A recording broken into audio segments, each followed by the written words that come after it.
मिट गया था दुनिया से जो, जल प्रलय में नाश हुआ वो। ये भी दुनिया आखिरी है, आग में जलकर मिट जाएगी। उनकी आवाज सुन के आजा आजा आजा, अब तो आजा आजा आजा, अब तो आजा। सुन लो दुनिया वालों,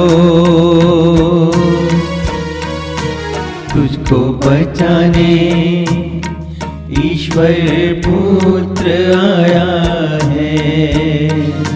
तुझको बचाने आदि श्री आया है।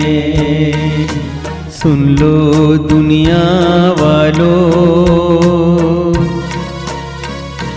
तुझको बचाने ईश्वर पुत्र आया है। हे मनुष्य, आज पूरा देश महाविनाश की दौर से गुजर रहा है। कहीं बाढ़ है तो कहीं तूफान, कहीं पारा 50 डिग्री सेल्सियस तक पहुंच गया है तो कहीं आंधी, कहीं भारी वर्षा है तो कहीं प्राकृतिक आपदाएं तबाही मचा रही है। यह सब संकेत है कलयुग के अंत समय का। वैज्ञानिकों के माथे पर चिंता की लहर दौड़ गई है। क्या भारत में आने वाला है तबाही का माहौल?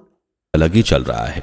कहीं बाढ़ है तो कहीं तूफान, कहीं पारा 50 डिग्री सेल्सियस तक पहुंच गया है तो कहीं आंधी, भारी बारिश और प्राकृतिक आपदाएं तबाही मचा रही हैं। और ये सब संकेत है कलयुग के अंत का। क्या भारत में आने वाला है तबाही का सैलाब?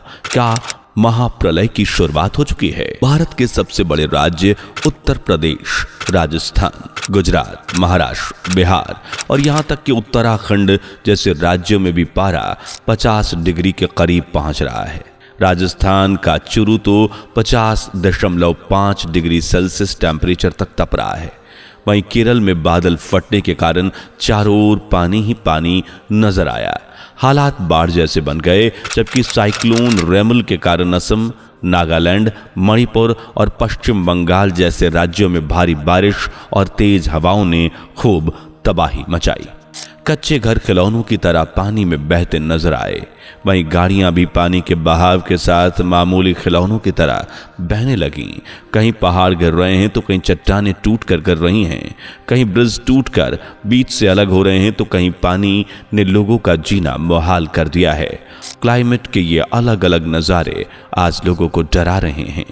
सिर्फ भारत ही नहीं बल्कि दुनिया भर में तबाही का एक ऐसा सैलाब उमड़ पड़ा है जैसे ऑस्ट्रेलिया, न्यूजीलैंड, पूर्वी इंडोनेशिया और सोलोमन आइलैंड सहित प्रशांत द्वीप समूह का हिस्सा पापुआ न्यू गिनी। 4,62,840 वर्ग किलोमीटर के क्षेत्रफल में फैला यह देश भारत के परम मित्रों में से एक है जो इन दोनों प्राकृतिक आपदाओं के तले दबा हुआ है। हाल ही में एक खूबसूरत से द्वीपीय देश में एक ऐसा प्रलयंकारी लैंडस्लाइड हुआ कि देखते ही देखते 2000 के लगभग लोगों ने अपनी जान गंवा दी, जबकि 150 घर पूरी तरह से तबाह हो गए।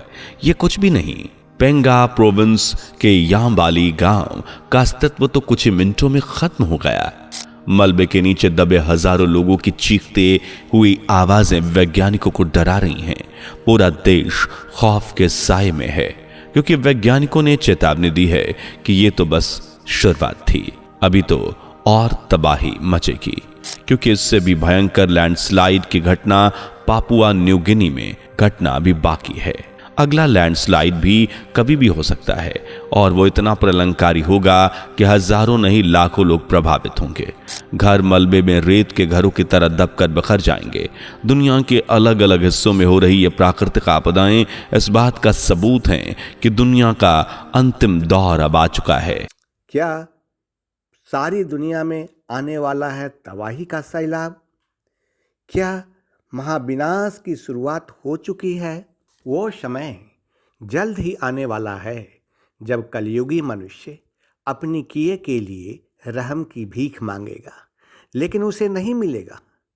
किंतु ईश्वर पुत्र आदि श्री अरुण ने लोगों को और ईश्वर के लोगों को तथा साधु पुरुष को प्रलय से भी बचाने का मार्ग बता चुका है। आप मेरी बात पर गौर फरमाना और इस बात को याद रखना कि जब जब 13 दिनों का पक्ष पड़ेगा तब तब भयंकर बर्बादी लाएगा।